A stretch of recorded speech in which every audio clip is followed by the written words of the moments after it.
느헤미야 2장 우리 1절에서 3절에 있는 말씀 우리 함께 읽도록 합니다.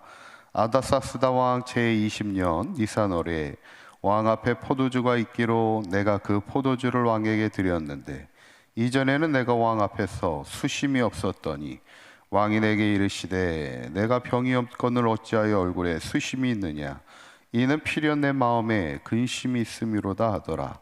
그때 내가 크게 두려워하여 함께 대답하되 왕은 만세수를 하옵소서.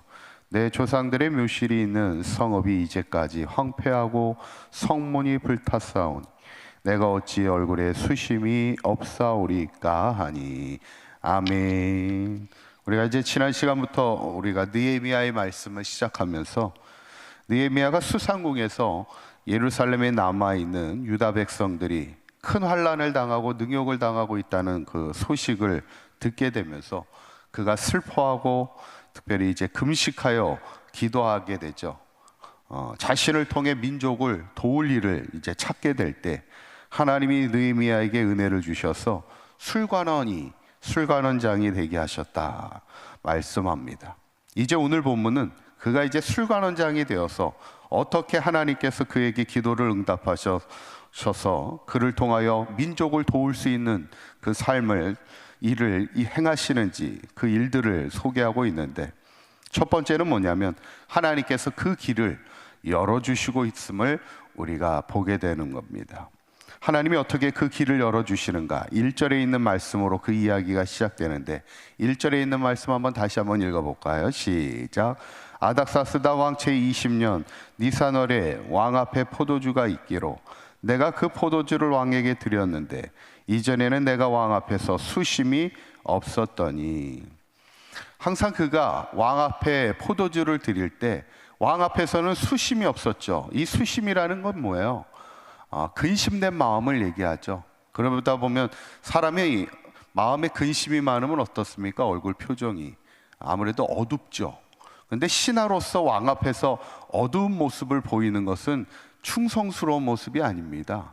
그래서 항상 느헤미야는 수심의 모습을 보이진 않았죠. 항상 밝은 모습으로 항상 왕을 대하는 충성스러운 신하의 모습을 가지고 있었는데 오늘은 그렇지 않았다는 거예요. 하나님 그가 아마 수심의 모습을 보이게 되죠.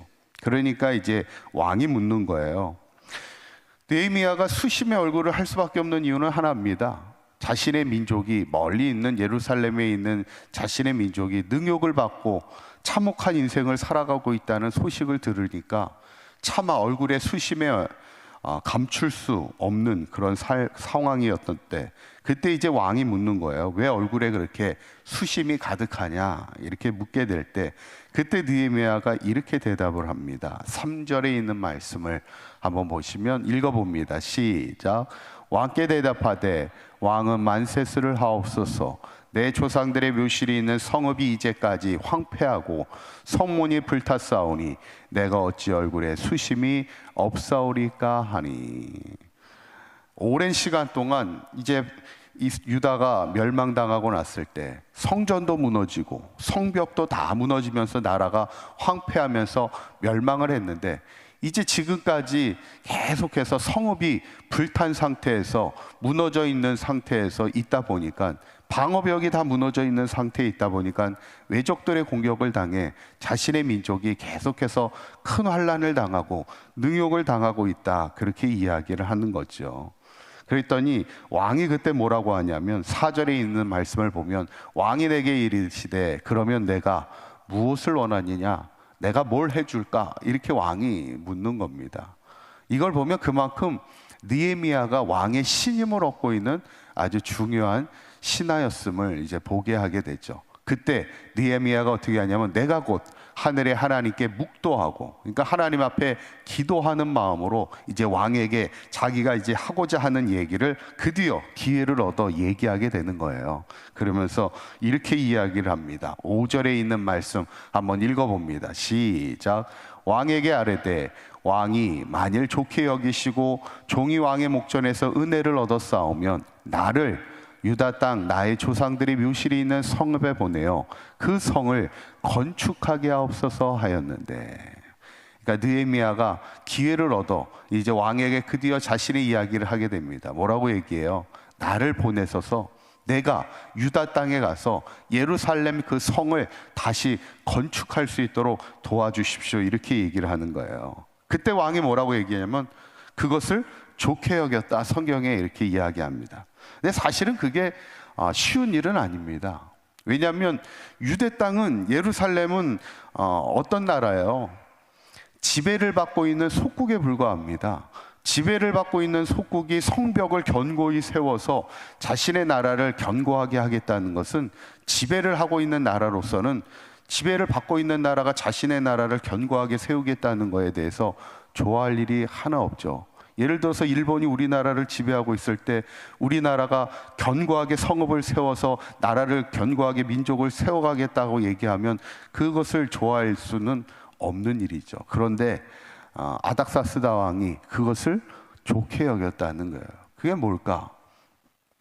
하나님이 아닥사스다의 마음을 열어주심을 통해 그 길을, 예루살렘 성벽을 회복할 수 있도록 그 길을 열어주시고 도와주시고 있음을 보게 되죠. 어떻게 보면 느헤미야가 하나님 앞에 간절하게 기도했잖아요. 제가 나라와 민족이 이렇게 유린당하고 환난을 당할 때 제가 뭔가를 할 수 있도록 하나님 저에게 은혜를 달라고 기도했을 때 하나님께서 아닥사스다 왕의 마음을 움직이심을 통해 그가 직접 유다에 가서, 어떻게 보면 참 느헤미야도 적극적인 사람입니다. 그냥 가만히 앉아서 바벨론 땅에서 그냥 제가 어떻게 물질로 도울까요? 어떻게 도울까 얘기하는 게 아니라 제가 직접 유다에 가서 제가 성읍을 짓고 오겠다.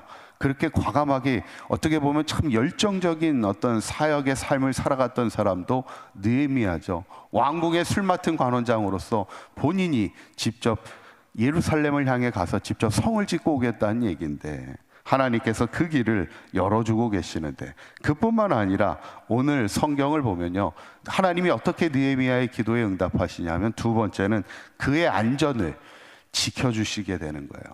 그에게 길을 열어주실 뿐만 아니라 그가 모든 가고 오는 길을 하나님께서 그 안전을 지켜주시고 있음을 보게 되는데, 그게 이제 7절에 있는 말씀입니다. 7절에 있는 말씀 한번 읽어보시죠. 시작. 때가 또 왕에게 아뢰되 왕일 만일 좋게 여기시거든 강 서쪽 총독들에게 내리시는 조서를 내게 주사 그들이 나를 용납하여 유다에 들어가기까지 통과하게 하시고. 아멘. 지금 느헤미야가요, 왕이 이제 허락을 하니까 한 가지 더 부탁을 하는 거예요. 뭐냐면 왕의 조서를 달라는 거예요. 왕의 도장이 찍힌 그 명령의 그 조서를 저에게 줘서, 어떤 조서를 달라냐면, 지금 바벨론 땅에서부터 유다까지 1400km의 길을 가다 보면 그 페르시아 제국의 여러 나라, 어떻게 보면 여러 민족들을 이제 지나가야 되는데, 그때마다 사실은 유다가 4만 명을 이끌고 지나갈 때 그것을 다른 민족이 좋아할 일은 없습니다. 때로는 해코지할 수도 있는 거예요. 유다까지 가는데. 그럴 때 왕의 조서가 뭐예요? 그 땅에 무사 통과할 수 있는 왕의 조서를 달라는 겁니다. 그때 왕이 그것을 주는 거죠. 어떻게 보면 하나님이 아닥사스다의 마음을 통해 안전하게 느헤미야가 3차 기한의 사람들을 데리고 예루살렘 성벽을 지러 가는 그 길의 안전을 지켜주시고 있음을 보게 되고, 마지막 세 번째, 그 느헤미야의 기도에 어떻게 응답하시냐면 그의 필요까지 채워주시는 하나님이심을 보게 되죠. 한번 따라해 보실까요? 그의 필요까지 채워주십니다. 하나님께서 느헤미야의 기도에 길을 첫 번째는 뭐예요? 길을 열어주셨고, 두 번째는 그가 돌아갈 수 있는 안전을 책임져 주실 뿐만 아니라 마지막까지 세 번째는 그의 필요를 채워주시는 하나님이심을 보게 되는데, 8절에 있는 말씀입니다. 8절에 있는 말씀 한번 읽어봅니다. 시작.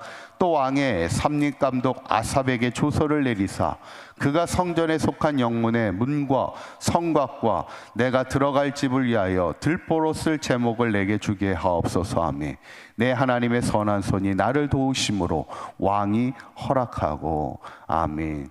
지금 한 가지 조서를 더 부탁하는 겁니다. 그건 뭐예요? 제가 나중에 예루살렘에 돌아갔을 때 성곽에 쓸 나무 제목을 저에게 주옵소서, 이렇게 이야기합니다. 그러니까 왕이 그 산림 감독, 그러니까 산을 관리하는 나무를 관리하는 감독에게 조서를 보내서 그 나무를 제목으로 쓸 수 있도록 그의 필요까지 채워주시는 것을 보게 되죠. 그러고 보면 참 느헤미야가 이 기회를 위해서 기도를 하면서 어쩌면 마음으로 그는 다 그리고 있었던 것 같아요. 이미 내가 어떻게 예루살렘 성벽을 위해서 어떤 것을 준비하고 어떤 것을 계획하고 어떤 것을 내가 이루어 나가야 될지를 다 마음으로 기도하면서 할 때 그 기회가 생겼을 때 딱 그 기회를 통해서 하나님의 응답을 받을 뿐만 아니라 예루살렘의 그 동포들을 향해서 자신이 해야 될 일을 마땅히 행해가는 그것을 보게 되면서 저는 오늘 본문을 보면서 분명한 것은 하나예요.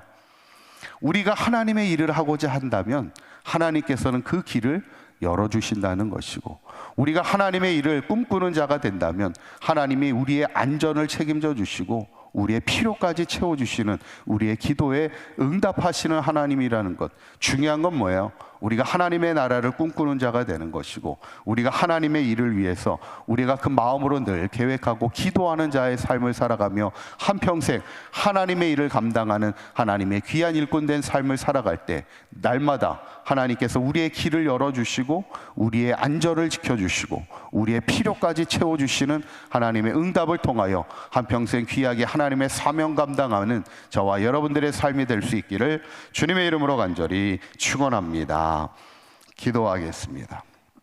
고맙고 감사하신 하나님, 오늘 느헤미야의 기도에 하나님 응답하심에 아닥사스다 왕의 마음을 열어주셔서 예루살렘 성벽을 지을 수 있도록 그 길을 열어주시고 또 그가 가는 길에 안전을 지켜주시며 또한 성벽을 지을 제목까지 채워주시는 하나님의 은혜와 기도 응답을 보게 됩니다. 하나님은 하나님의 사명을 따라 사는 자에게 하나님의 선한 손으로 도우심을 믿습니다. 우리도 한평생 하나님의 사명을 따라 하나님의 도우심으로 하나님의 일을 감당하며 하나님의 영광을 위하여 한평생 살아갈 수 있는 우리의 삶이 되게 하여 주셔서 느헤미야처럼 우리도 늘 하나님 앞에 어떻게 쓰임받을까를 기도하게 하여 주셔서 한평생 하나님의 영광을 위하여 귀하게 쓰임받는 복된 삶을 살아가는 우리 사강교회 모든 성도들 되게 하여 주시옵소서.